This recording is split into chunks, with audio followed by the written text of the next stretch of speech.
আসসালামু আলাইকুম। মানে যারা কাজ করেন তাদেরকে উদ্দেশ্য করে বলতেছি, দেখেন আর্থিংটা সিস্টেমটা একটু পরিবর্তন হয়েছে। কীভাবে করবেন দেখেন, আগে আমরা এভাবে করতাম।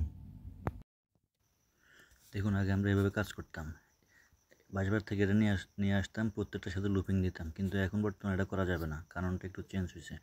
যারা এভাবে করবেন তাদের বিল্ডিং পাসিং করতে খুবই কষ্ট হবে। নতুনভাবে কীভাবে করবেন অবশ্যই আপনাদেরকে দেখাবো, পুরো ভিডিওতে অবশ্যই দেখবেন, তাহলে বুঝতে পারবেন আপনারা।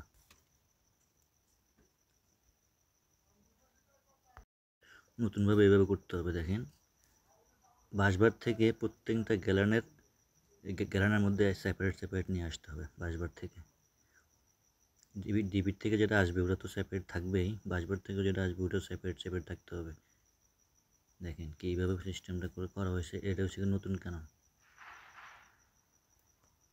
এই যে দেখেন কীভাবে এগুলা মিলে আসতেছে, প্রত্যেকটা দেখেন সেপারেট, প্রত্যেকটা গিয়ে বাসবারে আসছে। যারা ওমানে কাজ করেন অবশ্যই নেক্সট টাইম এভাবে কাজ করতে হবে, তা না হলে বিল্ডিং পাসিং করাতে খুবই প্রবলেমে পড়বেন। দেখেন মেইনটা কীভাবে দিবেন। এখানে আমরা মেইনটা 35 ডালছিলাম প্রথমে, কিন্তু 35টা হবে না, 70 ডালতে হবে। তো 35টা আমরা রেখে দিয়েছি, তারপর আবার 70 ডালছি। এখানে দুইটা প্যানেল একসাথে দেখেন, এই প্যানেল থেকে ওই প্যানেলে আবার গেছে। এই যে এটা আছে 70-এর, এটা নতুন ঢালা হয়েছে। আগে একটা আছে 35-এরটা হবে না, তো আমরা 35টাও রাখছি, 70টাও ডাল রাখছি। আর এখানেও সেম সিস্টেম, দুটোটা প্যানেল বোর্ড একসাথে সেম সিস্টেমে করা হয়েছে। আর ম্যানহোলটা কীভাবে দিবেন দেখেন, এই দুইটা কেবল ডাইরেক্ট ম্যানহোলে গেছে, দুইটা গেছে। দুইটা ম্যানহোল দেখেন, এই যে এখান থেকে নিচে দিয়া